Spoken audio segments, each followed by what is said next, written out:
Ahojte priatelia a vítajte pri teste jedného z najzaujímavejších a najpokrokovejších aut, aké som mal kedy tú česť jazdiť. Toto je nové Volvo EX90 a ponúka taký zaujímavý kontrast, pretože na jednej strane je to jedno z najzložitejších a naozaj najpokrokovejších aut, aké si dnes môžete kúpiť, ale na druhej strane ten samotný používateľský zážitok je až osviežujúco jednoduchý. Mohol by som vás naozaj celé dni nudiť o počte radarov, o počte všelijakých snímačov a dúfam, že mi ten laser, čo je hore na streche, práve nevypaluje kameru. Avšak všetko je to robené tak, aby ste vy ako šofér mali úplne pohodlné, jednoduché auto, ktoré vás neotravuje ničím, keď to nie je potrebné. Takže poďme si to celé vyskúšať. Toto auto je naozaj plné super zaujímavých technológií a mimochodom testujeme tu najlepšiu verziu, to znamená EX90 Twin Performance. To znamená 510 koní, alebo 518 podľa toho, kde čítate, a 910 Nm. Takže poďte so mnou na palubu, ale predtým si to auto ešte trošičku spolu obehneme. No je toto možné? Ďalší? To by sa mu nestalo, keby nakupuje na filtreaoleje.sk. Dopraj aj ty svojej mašine len to najlepšie. filtreaoleje.sk. No, veci uložené do kufra, ako vidíte, ten kufor je obrovský a veľmi sa mi páči elektrické sklápanie a aj vyklápanie tretieho radu sedadiel a môžete samozrejme aj meniť výšku auta, keď potrebujete náhodou pomôcť a znížiť trošku nakladaciu hranu. Čiže toto tu je fajn a inak celkovo to auto je celkom variabilné, hneď vám to ukážem. Každé jedno z týchto zadných sedadiel je plne variabilné, to znamená, že môžete ho posúvať a takto jednoducho môžete aj nastavovať opierku. Máme tu samozrejme aj stredovú opierku a celkovo toho miesta, ako vidíte, je tu naozaj kráľovsky veľa, no ale nás už zaujíma, ako to je za volantom. Čiže toto je kokpit vodiča, samozrejme krajšie vám ho ukážem na ilustračných záberoch, ale môžete si všimnúť, že je to tu veľmi pekné, minimalistické. Auto vás pekne pozdraví a reálne toto je to, čo musíte ovládať. Zaujímavé je, že odkladacia schránka sa otvára takto cez displej a takisto sa cez displej ovládajú aj zrkadlá a volant. To znamená, že musíme si to najprv túto zvoliť a potom tlačidlami na volante si viem tie zrkadlá ovládať. Áno, na prvýkrát nie je to boh vie čo, ale na druhej strane nastavíte a idete. Niektoré veci tiež by mohli byť trošičku jednoduchšie, pretože napríklad nastavenie podvozka musíte ísť do jazdy, do dynamiky jazdy a zobraziť viac a tuto máte tuhosť riadenia a tuhosť pruženia. Zaujímavé, že tých jazdných režimov to auto veľa neponúka, je tu ešte režim offroad, ale reálne poviem, že som sa s tým vôbec nemusel hrať, lebo som bol spokojný, ako to auto jazdí. Takže také základné menu, tu máme toto, je tu Google Automotive operačný systém, čo je najlepšia vec, aká môže byť. To znamená, máte tu Google mapy, pripojenie na internet, auto je plne integrované, to znamená, ukáže mi, aký mám dojazd, koľko batérie budem mať, keď dôjdem do jednotlivých cieľov, ktoré ma zaujímajú. Je to úplne super. Je tu veľmi pekná kamera, zatvorím si opatrne dvere, máme tu aj soft close, čiže vidíte, že máme tu peknú 3D kameru, s ktorou sa dá takto krásne hrať, ten obraz je naozaj nádherný. Máme tu plávajúcu stredovú konzolu, to znamená, že pod ňou je ešte veľa miesta, napríklad na takýto káblik, ktorý som si tu nechal, ospravedlňujem sa. Tu máme nabíjaciu plôžku na mobil, zmestí sa sem aj Samsung Rady Ultra a tuto klasická schránka. Veľmi sa mi páči vypracovanie tohto ovládača, ktorý je multifunkčný, to znamená, že pridávate ním hlasitosť, zastavujete, ale aj takýmto pohybom prepínate jednotlivé skladby. Máme tu veľmi veľkú lakťovú opierku, ktorá už takto je celkom veľká, ale pozrite sa, toto sa dá ešte otvoriť a tým pádom strčím sem ruku až po lakeť, to znamená, že na výšku sa som zmestí, myslím, že v pohode aj 1,5 litrová fľaša. Čiže z praktického hľadiska je toto auto celkom dobre vyriešené. Jediné, čo mi trošičku prekáža, že v tých kapsách vo dverách tá fľaša nejako nedrží. To znamená, že ono vám vždy spadne a bude vám potom lietať hore-dole. Ale na druhú stranu s týmto autom budete mať taký kľudný štýl jazdy, že je možné, že sa s týmto v skutočnosti nestretnete. Takže veľmi pekné. Hovorím, niektoré nastavenia by mohli byť menej ukryté. Napríklad ma prekvapilo, že keď si chcete vyhrievať sklo, tak je kombinovaný výhrev predného a zadného skla spolu s ofukom. To mi trošku prekáža, lebo často mne stačí iba dať rozmrazovať zadné sklo a vám sa tu spolu s tým spustí klimatizácia. Ale inak musím povedať, že v tomto aute sa cítim veľmi, veľmi dobre. No a poďme sa už povoziť. Nebudem vám klamať, môj prvý pocit, keď som sa prvýkrát rozbehol s týmto autom, bol wow, ja asi sedím v Rolls-Royce. Úroveň komfortu, ktorú sa podarilo dosiahnuť inžinierom z Volva, je úplne nepochopiteľná a veľkú zásluhu na tom má určite aj elektrický pohon, ktorý je skrátka taký, ako vieme, že má byť proste tichý, okamžitý. Tuto je tak veľmi pekne mäkučko naladený, to znamená, že to auto nie je brutálne pri zrýchlení, ale ten výkon dávkuje trošku viac postupne, ale to vôbec neprekáža. Toto auto je neskutočný detox jazdiť. To ovládanie, ktoré som vám spomínal, v skutočnosti prvotné nastavenie prebehlo za nejakých pár minút a potom už som sa toho nejakým spôsobom nechytal.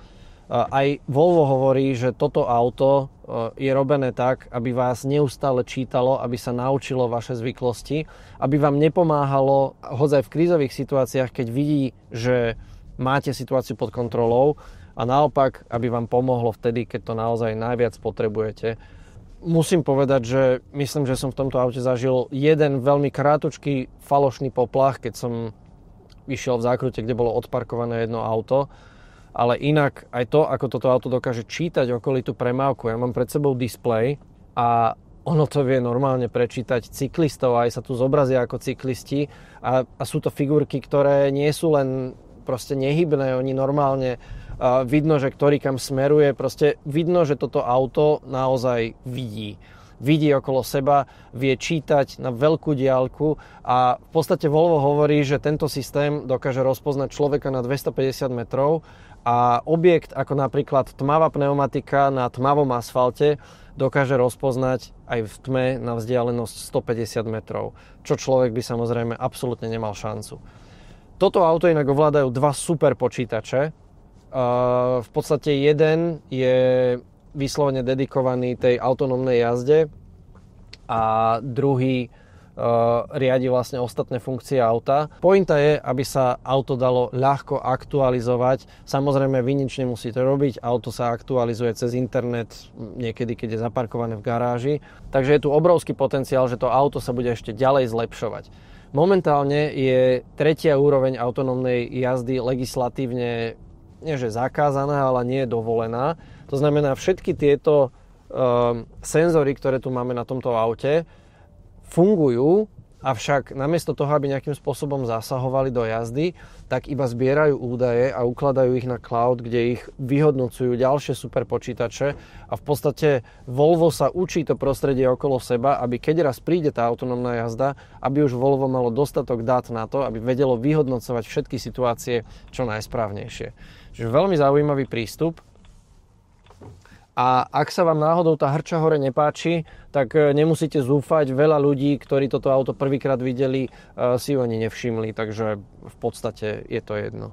Toto auto má dokopy 8 kamier, 5 radarov, 12 ultrazvukových senzorov. Čiže, a tie kamery sú samozrejme krátkeho dosahu, ďalekého dosahu. Tie krátkodosahové majú rozlíšenie 2 megapixely, tie ďalekodosahové, ktoré sú napríklad pod zrkadlami, majú rozlíšenie až 8 megapixelov. Čiže to auto naozaj žije vo svojom prostredí. Mimochodom, ak sa chce Volvo bezpečne spoliehať na kamery a lidar, musí vedieť zaručiť ich čistotu.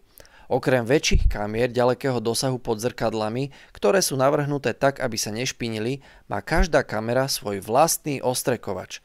A lidar? Vo Volve našli veľmi zaujímavé riešenie. Vysokotlakové trysky na konci jedného zo stieračov. Potrebu vyčistenia lidaru si auto vyrieši automaticky. Asi neprekvapí, že kapacita pre kvapalinu do ostrekovačov presahuje objem 10 litrov. Volvo je megalomanské aj v inom ohľade. Napríklad špičkový 3D audiosystém Bowers & Wilkins má maximálny výkon až 1610 W a využíva až 25 reproduktorov, pričom tie sa nachádzajú aj v stropnici či samotných hlavových opierkach. Je to jeden z najlepších audiosystémov, aké som kedy v aute zažil. No ale poďme teda späť k samotnej jazde. Toto auto je neskutočne pohodlné. Jazdí na vzduchovom podvozku s adaptívnymi tlmičmi a oproti takej XC90 je ešte mäkšie, pretože inžinieri vymenili silent bloky a teda nechcem to úplne porovnávať s XC90, lebo toto auto stojí na úplne inej platforme, ale tak chápeme, že napríklad podvozková architektúra bude podobná. Takže tuto sú oveľa väčšie silent bloky, avšak aby poskytovali dostatočnú kontrolu a netriasli sa, tak sú tu hydraulické. To znamená, že sú naplnené kvapalinou. Páči sa mi, že samotné jazdenie je veľmi jednoduché. Neštartujete, iba zaradíte D a v podstate rozbiehate sa a idete. Je tu aj funkcia jazdenia s jedným pedálom, ktorú ja nemám veľmi rád, lebo sa s tým nedá jazdiť dostatočne plynulo. A aj Volvo ponúka vlastne namiesto ako druhý režim ponúka namiesto niekoľko úrovní rekuperácie v podstate dokonalé plachtenie. To znamená, že vy keď dáte v nejakej vyššej rýchlosti nohu z plynu, tak to auto pocitovo takmer nespomaluje. Je to naozaj ako keby ste vyradili do neutrálu. Teraz môžete vidieť, ako to auto už keď spoza mňa ide iné auto, tak už je tuto rozpoznané. Ako toto je naozaj úžasné. On vidí pekne čiary, vidí, kde je prerušovaná, kde je hustá, kde je redšia. A ideme mimochodom 90 a je tu úplná pohoda a kľud. A keď náhodou človek potrebuje výkon, tak zapnem si tu ten performance režim, pridám plyn a to zrýchlenie je úplne zdrvujúce.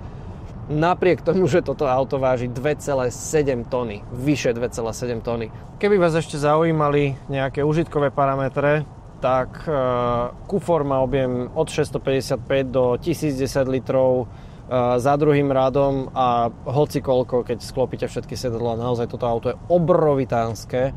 A aj vzadu je veľmi komfortné a je tu priestoru naozaj strašne veľa. Takže hádať sa tu o nejaké litriky asi nemá zmysel. Toto auto nie je lacné, stojí takto ako ho máme, vyše 120 000 eur. Na druhej strane takýto komfort, takýto luxus som už dávno nezažil a naozaj sa mi veľmi páči, že to auto sa nesnaží byť za každú cenu dynamické. Dokonca aj keď si ten vzduchový podvozok prepnete do toho športovejšieho, tuchšieho režimu, stále je veľmi komfortný. A teraz si inak môžeme ešte ukázať pružnosť. Dobre, sme na diaľnici, kde je 130, toto je z 90, predbiehame Octaviu.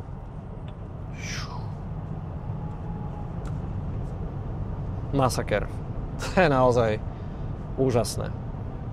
Toto na dlhú cestu, a ja viem, že si možno trošku protirečím, lebo predsa len tie elektromobily na tie dlhé cesty nie sú vždy až také vhodné. Ale ja by som zrovna v tomto aute chcel tie dlhé cesty naozaj absolvovať, lebo žiadny motor, a to vám garantujem, žiadny motor by mi neposkytol takúto jemnosť jazdy, takúto tichosť, takúto spontánnosť všetkých tých reakcií. Za mňa Volvo klobúk dole, tie jazdné vlastnosti ma naozaj úplne posadili na stoličku a je to extrémne príjemné auto, s ktorým som si veľmi rád vedel predstaviť žiť. Ďakujem vám za pozretie, dajte mi vedieť vy, či sa vám viac páči XC90 alebo táto EX90, čo by ste si v danej cenovej triede vybrali, lebo cenovo sú si tieto autá v podstate veľmi podobné.